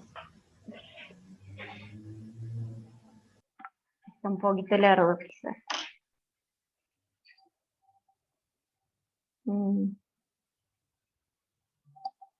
Bueno.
Bien. ¿Qué les pareció el corto? ¿Tenía audio? No me digan que no salió el audio. No, Escuchábamos yo no escuché. No, no, bueno, ya no vamos a seguir perdiendo tiempo, qué pena. No, bueno, igualmente se los voy a subir a Classroom. Buenísimo. Perdón. Todo bien. Para la próxima me amigo mucho más con esto. Bueno, sí, aparte es un cortito de 2 minutitos, que es importante ver la diferencia entre simpatía y empatía. ¿Por qué? Porque quizás nosotros decimos somos empáticos, creemos que somos empáticos, y cuando nos cuentan algo que es fuerte o que no nos gusta o observamos algo que nos resulta chocante, creemos que ser empáticos es, bueno, no te hagas problema, comemos algo rico, por ejemplo. O, bueno, pero antes que eso hay peores cosas, no pasa nada. Y eso tiene que ver con la simpatía, el querer, frente a conversaciones difíciles, intentar mejorar las cosas. En cambio, la empatía, para ser empático frente a esas situaciones, realmente no es necesario decir algo, porque en verdad es raro que una respuesta nos haga sentir mejor, ¿no? Y lo importante es poder decir y agradecer que nos haya contado eso y que estamos con esa persona. Nosotros confundimos mucho la simpatía con la empatía, el querer solucionarle, el querer, bueno, no llores, no llores, no. La empatía es, bueno, si necesitas llorar, yo estoy acá acompañándote. O la simpatía es, bueno, ¿qué necesitas para no llorar más? Te lo soluciono ya. La empatía de vuelta es estar ahí tratando de comprender al otro y estando al lado. A veces sin decir nada. ¿Sí? Entonces la empatía, vamos a ver de dónde viene, la etimología, que es del griego simpatizar, que tiene que ver con el sentido común. Se comprende al otro, lo cual es diferente al control y la dominación. Es la posibilidad de identificarse reguladamente, pero no masivamente, con esto que decíamos anteriormente, ¿no? De poder vincularme y poder estar ahí, pero no masivamente, no involucrarme al punto de que yo llore o me enoje de la misma forma que me ha acompañado. Los pacientes suelen decir, nadie me comprende, todos me juzgan. Entonces le vamos a ofrecer algo diferente. Es la posibilidad de feedback, de retroalimentación, es un ida y vuelta. ¿Por qué? Porque yo lo estoy escuchando, estoy ahí al 100%. No es compasión o lástima, nos puede pasar mucho esto, y no está bueno cuando nos pasa a actuarlo de vuelta. Lo podemos sentir, pero si lo llevamos al acto no vamos a hacer nada terapéutico, sino que vamos a estar actuando un sentimiento o necesidad nuestra. ¿Por qué es diferente a la simpatía? Por lo que les dije anteriormente, ¿no? La simpatía es tratar de solucionar y que eso no duele más. La empatía es poder hacerle saber al otro que ahí estamos y que si necesita de nosotros para estar mejor, así va a ser. No implica un juicio de valor, es independiente del afecto que siento por el otro, de mi estado de ánimo o del grado de acuerdo. Nos va a pasar, o no, pero puede pasar, que tengamos acompañados que nos generen al principio o en algún momento con lo que dicen o hacen rechazo o enojo, pero no por eso vamos a realizar juicios de valor. O con lo que dice o hace estamos totalmente en desacuerdo. Nos puede pasar. De vuelta, como les dije anteriormente, ni somos la Madre Teresa que vamos a entender y comprender todo y apoyar todo, ni tampoco somos quienes vamos a decir que está bien y que está mal. Por eso es imposible dejar de lado lo propio, nuestros prejuicios, nuestras ideas y valores, pero sí es importante no ponerlos en ese momento. ¿Por qué es importante para el AT? porque es una de las condiciones personales, como hablábamos anteriormente. Si hay requisitos para ser acompañantes que tienen que ver con nuestra personalidad, una de ellas es esta: poder ser empático. Es una herramienta de comunicación, es una forma de observar y comprender. Al ser empático yo puedo tomar distancia y a la vez comprometerme en el sentido de entender aunque no comparta. Para el paciente, ser escuchado empáticamente es terapéutico, porque no vamos a ser quien lo juzgue, le corte lo que está diciendo, porque quizás es un discurso que cansa a la familia o a sus compañeros. Nosotros vamos a poder escucharlo. Los pacientes pueden tener dificultad para poder comprender los sentimientos de otros. Y si yo escucho empáticamente, puedo brindarle un modelo de lo que sería la importancia de la base para una relación y para un vínculo más cercano con otro. Vamos a hablar de escucha empática. Esa es una imagen de la película El Solista. Escuchar empáticamente es colocarte en el lugar del otro para percibir el mundo como él o ella lo perciben. Es más que una compasión lastimera, más que entendimiento intelectual. No se trata solo de te entiendo, sino también es poder decir estoy contigo en tu dolor. Es captar los sentimientos de la persona en sus palabras, gestos, tono de voz y postura. Y luego ponerte delante de ellas como si fueras un espejo, de tal manera que logres ver reflejado en tus palabras y gestos sus pensamientos y sentimientos. Cuando uno puede empezar a hacer este juego de ponerse y actuar y decir como el otro también empieza a tener más registro de lo propio, de lo bueno y de lo malo, ¿no? Y poder cambiar, sé que cambiar algo. Es captar la realidad y las vivencias interiores de las personas y luego retroalimentarlas, pero de manera comprensiva y aceptadora. No es solo decirles que las entiendes, sino demostrarlo en la forma de escuchar. Hay algunos requisitos para escuchar empáticamente. Despojarme temporalmente de mis propios criterios. Temporalmente. ¿Por qué? Porque todos tenemos ideas, valores, prejuicios, juicios. Ahora, en ese momento los vamos a suspender. Recordar que hay varios mapas del mismo territorio. Podemos tener la misma historia, vivenciarla y sentirla de manera distinta. Comprometernos física y mentalmente al escuchar. Por eso decía la importancia de estar ahí, no solo físicamente. Realmente estar ahí, comprometidos.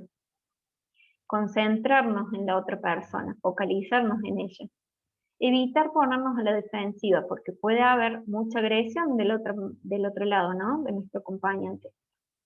¿Qué quiere decir esto? No quiere decir que no nos cuidemos o permitamos que se transgredan cuestiones del cuidado físico o verbal, pero entender que tiene que ver con la otra persona, poder ponerles límites no desde la defensa en manera de un mecanismo, sino entender que le está sucediendo eso y eso es algo que podemos trabajar.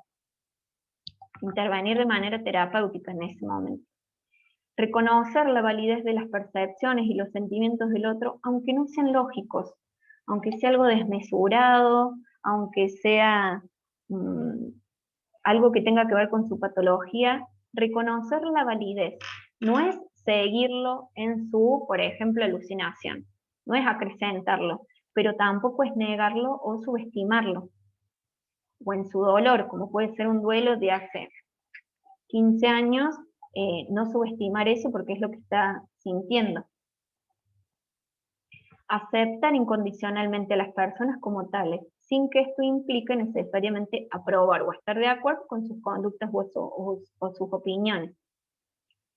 Escuchar todo sin interrumpir innecesariamente. Esto por ahí no nos damos cuenta y ya tenemos pensado qué es lo que deberíamos de decir o qué es lo que creemos correcto, conveniente, y no dejamos que el otro termine, ¿no? De contarnos o de hablar. reconocer los signos de nuestra propia ansiedad, decirle al otro cuando estamos perdidos, confundidos o tensos, porque si no, no vamos a comprender lo que está sucediendo.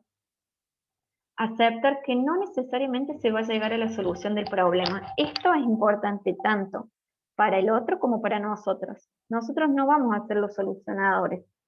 Sí vamos a acompañar en su proceso y en su tránsito y en su búsqueda de bienestar, pero quizás no logramos hoy la solución. Y hay algunas cosas que no tienen solución, pero que sí podemos reparar. Y otra de las cosas que se habla es de aguantar ciertas cosas para escuchar empáticamente. No hay que amonestar, moralizar, dirigir, exhortar, amenazar, imponer, dar soluciones, criticar, mandar, juzgar, interpretar, dictar cátedra, culpar, avergonzar, rotular, sermonear, ridiculizar, espiritualizar, dar consejitos, psicoanalizar, advertir. Todas estas cosas por separado parecen obvias también, como muchas de las cosas que vamos viendo, pero en el momento de estar con un otro, algunas de estas cosas se suelen meter sin querer, sin darnos cuenta.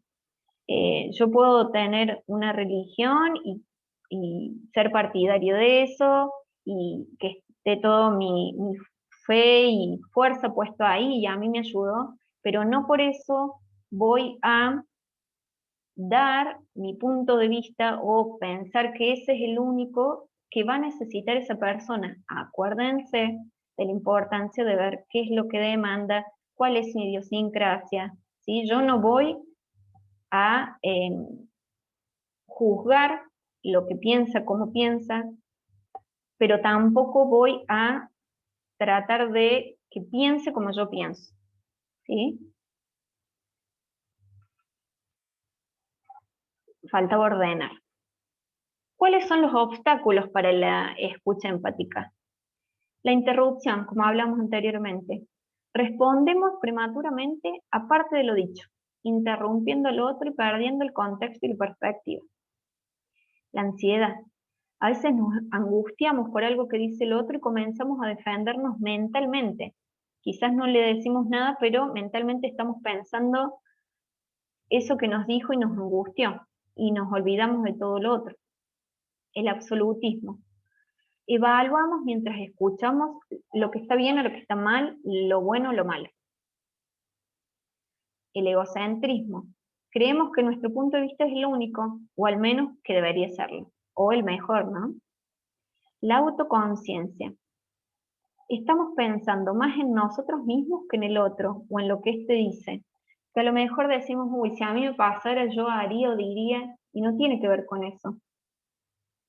Tiene que ver con todo lo opuesto. La fantasía. Nos perdemos en nuestra propia imaginación, construyendo mentalmente otras ideas sobre lo que se dijo antes y perdiendo lo que se dijo después. La reducción. Omitimos gran parte del mensaje para hacerlo caber dentro de un prejuicio o una idea anterior. La profecía autorrealizadora, que es cuando el escuchador oye lo que esperaba o quería oír.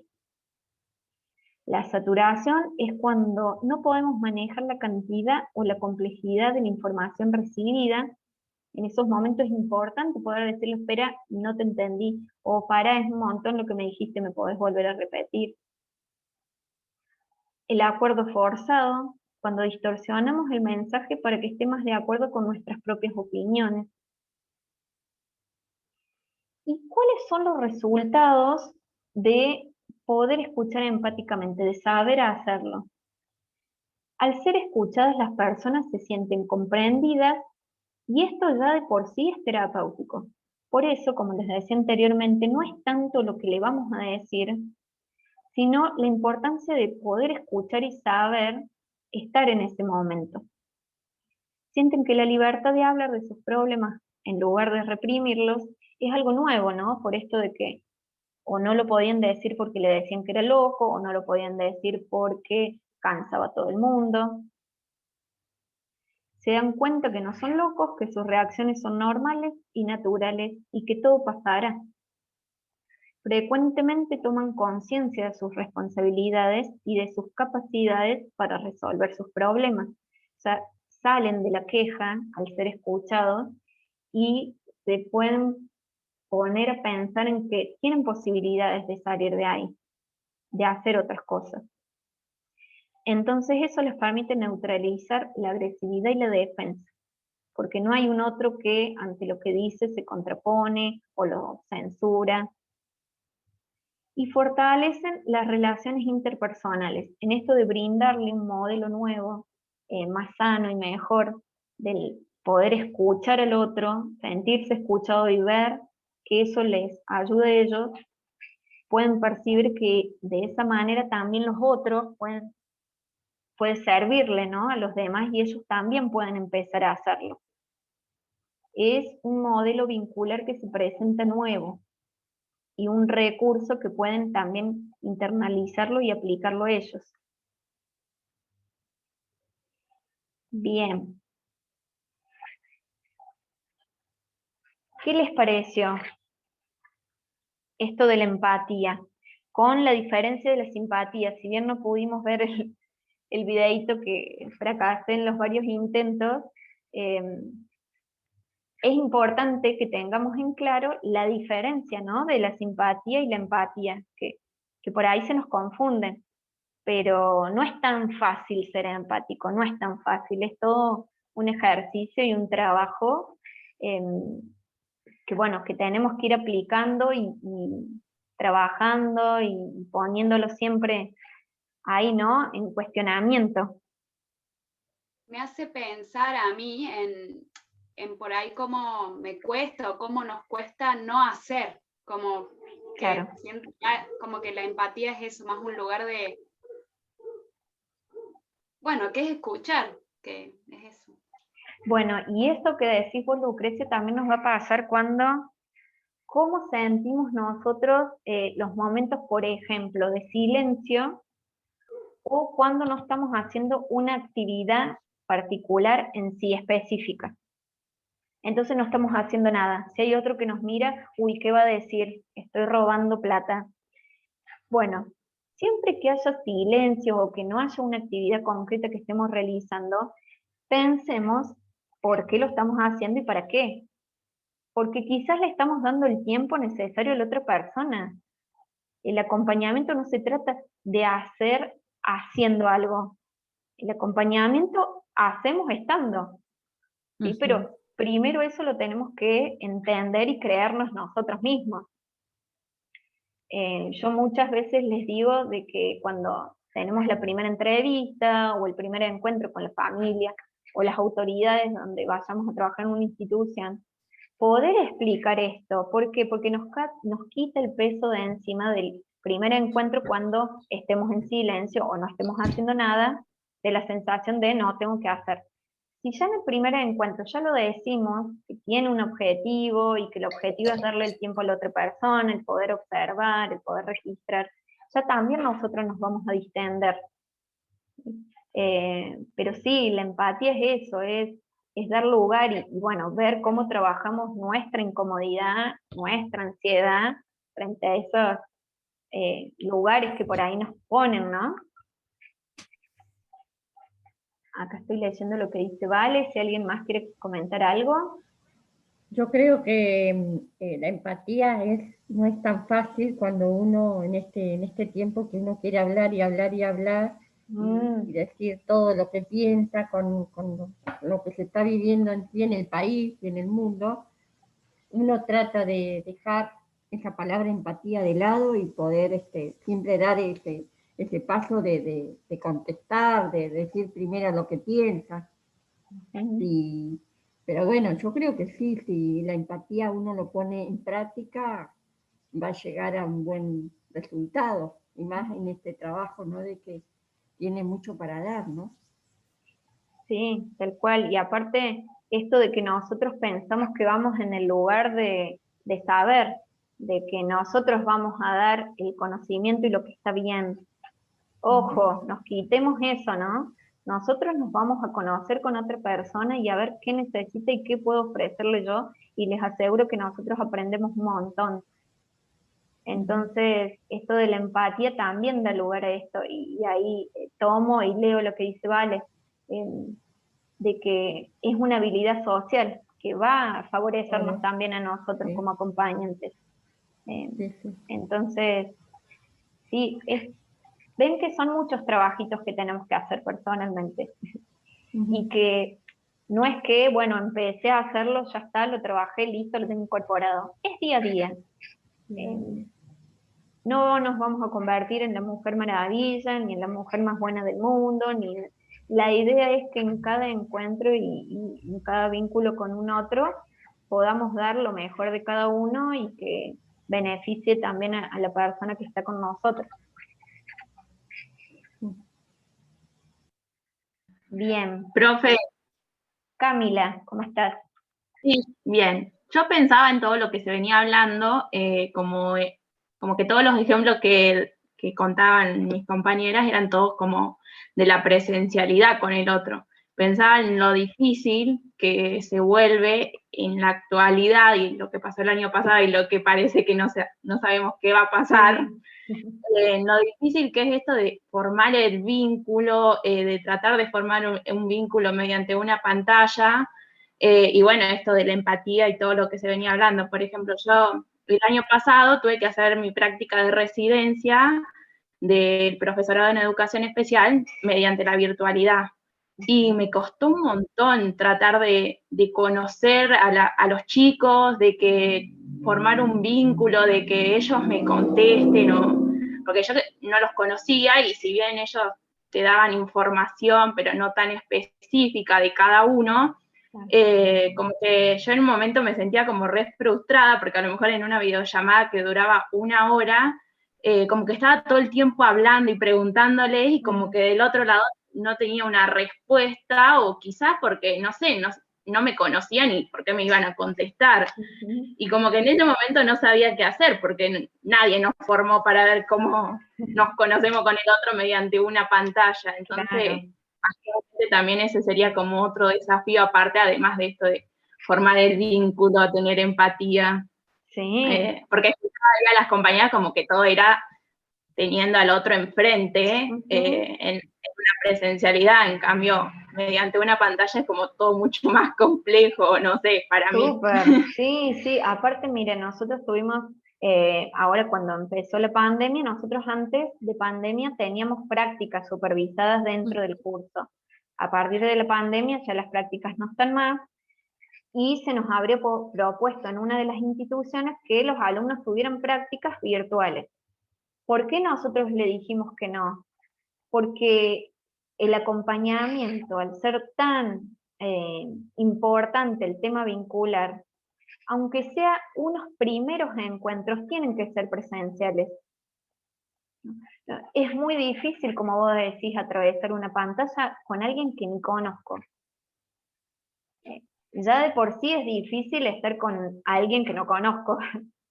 Entonces, a través de este medio, si bien ha venido para quedarse, y en algunas modalidades se puede realizar un acompañamiento terapéutico virtual, no en la mayoría, no en la mayoría.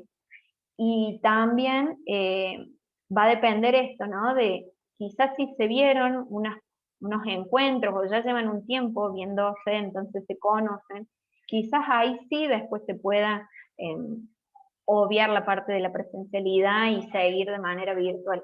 Pero es necesario y es importante en el acompañamiento.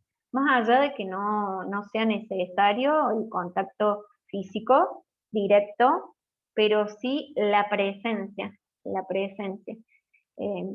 Bueno, eso también está bueno, Cami, que lo podamos hablar.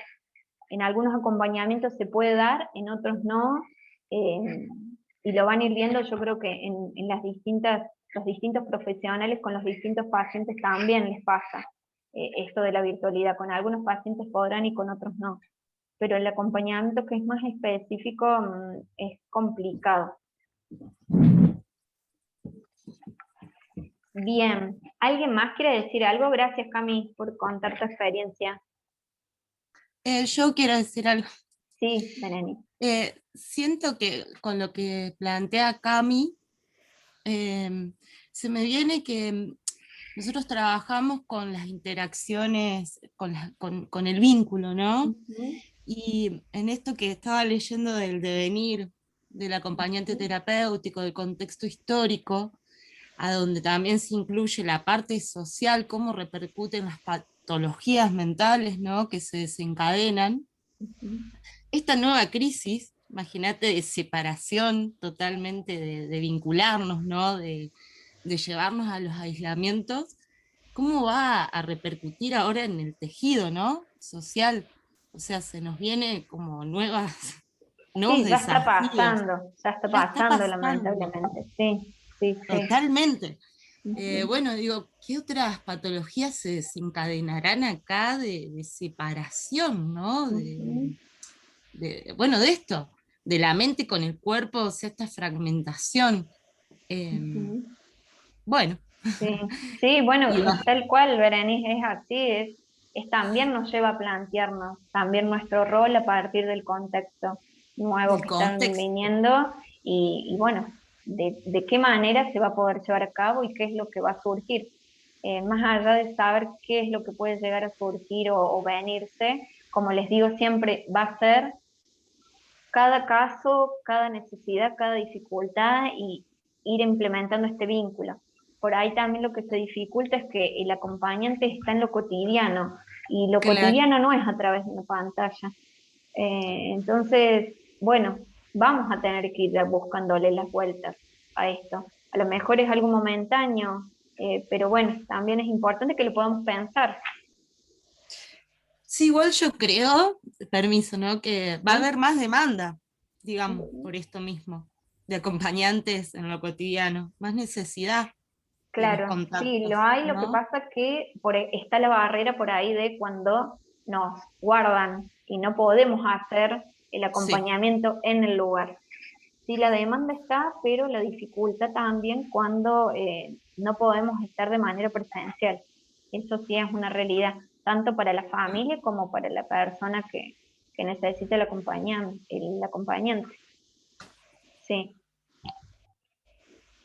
Profe, por ejemplo, el año pasado tuvieron que parar así los acompañamientos, no sé si Muchos no sí, podían. sí. Por Ah, ejemplo, claro, varió un montón. Dependía del riesgo que tenía la persona, si era una persona de riesgo o no. No recomendaban que fuera el acompañante. Si era en la casa o era en una institución, muchas instituciones cerraron. Otras instituciones no cerraron, pero le pedían al acompañante un PCR en el ingreso. Bueno, hubo un montón de cambios y hubo muchos que finalizaron, porque también a todo esto se le sumó obras sociales que daban de baja las autorizaciones, bueno, hubo mucha complejidad y como les digo, varió en un montón de casos. Algunos continuaron, otros no, otros hubo un tiempo que pararon y luego retomaron, pero sí, sí, sí, implicó bastantes cambios. Bueno, Tenía Yanira, ¿cómo estás? muy bien, justamente esto que conversaban ustedes ahora al final me llama mucho a reflexionar y en realidad a revisar que todo lo que, bueno, esta pandemia nos ha afectado a todos y nos ha cambiado la forma de vincularnos en casi todos los ambientes, entonces nosotros que acompañamos acá a algunas personas, nos impuso la tarea así desde el diario, desde el día a día, por ejemplo, no sé, en Chile hay permisos especiales donde uno puede tener la opción, así como uno en no sé cuántos casos, pero muy, así con mucho control de parte de las autoridades para poder, por ejemplo, seguir acompañando a ciertas personas que necesitan medicamentación, por ejemplo, porque nosotros hacemos un acompañamiento, pero no reúne todos los requisitos de lo que es el acompañamiento terapéutico. A un caso, por ejemplo, Pedro, que tiene un daño orgánico cerebral, que si bien al principio no fue diagnosticado ni nada, sino que nos vinculamos así como nos dice lo que es en la tesis, sin tener las herramientas teóricas.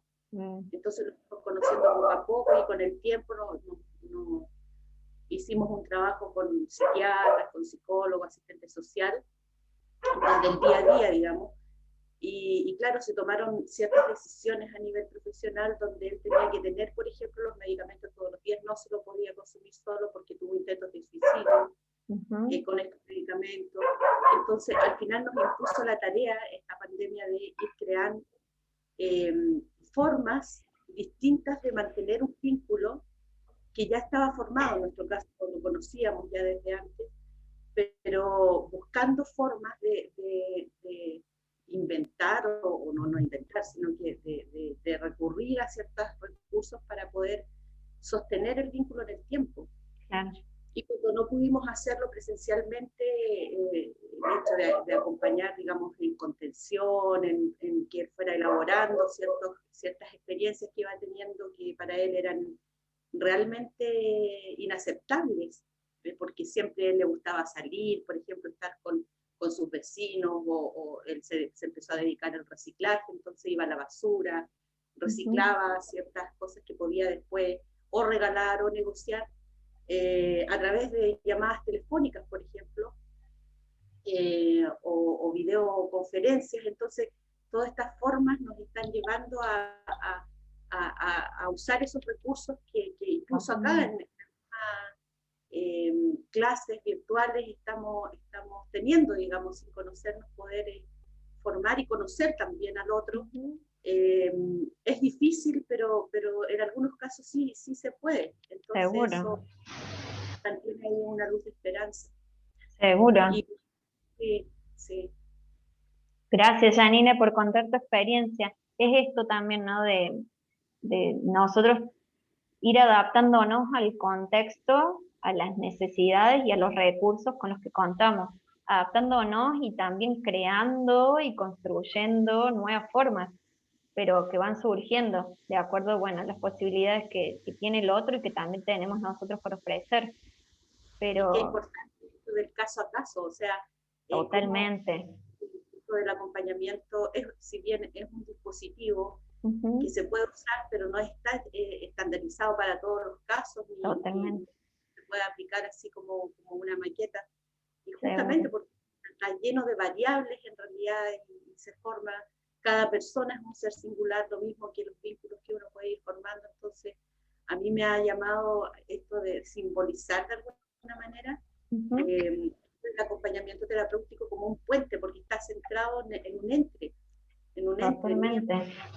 El otro, sino que ir construyendo, como la palabra construcción se usa harto en esto del acompañamiento, en el caso a caso, porque es un ida y vuelta, o sea, uno va hacia el otro, pero también el otro tiene que hacer el ejercicio de venir y de ir construyendo este puente hasta poder unirnos en ciertos momentos en un acompañamiento hacia el otro.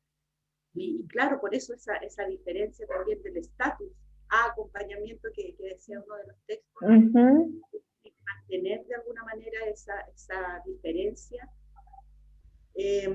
para poder hacer un acompañamiento verdadero al otro. Tal cual. En pausa un poco lo de uno, aunque no es tan fácil, porque además eso, como decían ustedes, es necesario conocerse mucho uno, pero ya en el momento en que uno conoce ciertas herramientas o ciertas debilidades que tiene, poder ponerlas en pausa en favor del otro. Es importante el trabajo en equipo también, porque ahí también uno va conociendo al otro, como sacando un poco estas estigmatizaciones, sobre todo en temas de discapacidad o patologización, que si bien es importante, como tú decías, pero finalmente el poder establecer ese vínculo ya desde lo afectivo, con esta capacidad de empatía más que simpatía, que yo me acuerdo tanto cuando nos enseñaban, por ejemplo, esto de la escucha activa, que no es un escuchar así como por escuchar, como uno lo hace generalmente en la vida cotidiana, sino que hay que ir aplicando ciertas técnicas, ya sea de reflejo o confrontación, depende del momento. O sea, es un tema que va así como bien pausado, pero de acuerdo a lo que el otro está necesitando, de acuerdo con el equipo médico, terapeuta. Así es que súper interesante y desafiante a la vez.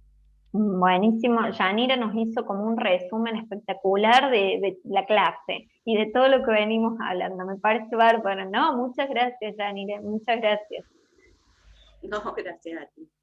Sí, Paula. una pregunta, profe. Nosotros vamos a tener una clase para ver, por ejemplo, desde la virtualidad, cómo podríamos hacer ese acompañamiento, porque yo soy docente primario y es como Ajá. que, bueno, yo planificaba la clase, bueno, depende de cómo iba progresando el niño, yo podía hacer adaptaciones o no, pero esto es como que es totalmente distinto por esto del vínculo, la empatía, poder entenderlo desde una pantalla. Y Claro. digamos también la conectividad también en contra. Sí, sí, lo hemos vivido en carne propia. No, lo que pasa es, como hablamos, ¿no? La particularidad que va a tener cada acompañamiento también tiene que ver con la modalidad que la va a llevar a cabo, y no podemos ver la modalidad virtual porque, a ver, no hay una forma. La forma va a ser de acuerdo a la persona que esté del otro lado. No sé si se entiende, pero no vamos a tener eso específicamente. Sí, vamos a hacer mucho hincapié en cómo yo me puedo relacionar con el otro, que es la clave para los distintos acompañamientos en las distintas áreas, con las distintas personas. Eso es, después va a depender un poco de la creatividad de cada uno, de los recursos que tiene cada uno y de lo que necesita el otro que tengo al frente. Pero bueno, de a poquito sí, está bueno que también lo vayamos pensando, charlando, si tienen experiencias, eso también está bueno, enriquecedor. Claro. ¿Sí? Gracias. Bueno, de nada. Bueno, se nos pasó un poquito los minutitos. Yo lo que les voy a cargar ahora en Classroom es esta clase, los temas, y les voy a hacer un videito pequeño del concepto de resiliencia, porque no tenemos tiempo y nos llevaría, y es importante también, que viene de la mano, ¿no? Del vínculo, de la empatía y de la importancia de ese otro, de tener un otro que nos signifique, ¿sí? Así que bueno, eso se los voy a subir a la siesta, a la tarde, así ya tienen todo, con una nueva guía de estos temas. Y de acá a 15 días, ya saben, lo pueden enviar antes, lo pueden enviar en esa fecha o un poquito más tarde, pero no tanto, así no se atrasan y no se me juntan tantas guías a mí para ver. Bueno, que tengan muy, muy buen fin de semana. Muchas gracias por estar aquí y nos estamos viendo de acá a 15 días, ¿sí? Bueno, Que anden muy bien. gracias. Nos vemos. Chao. Chau, chau.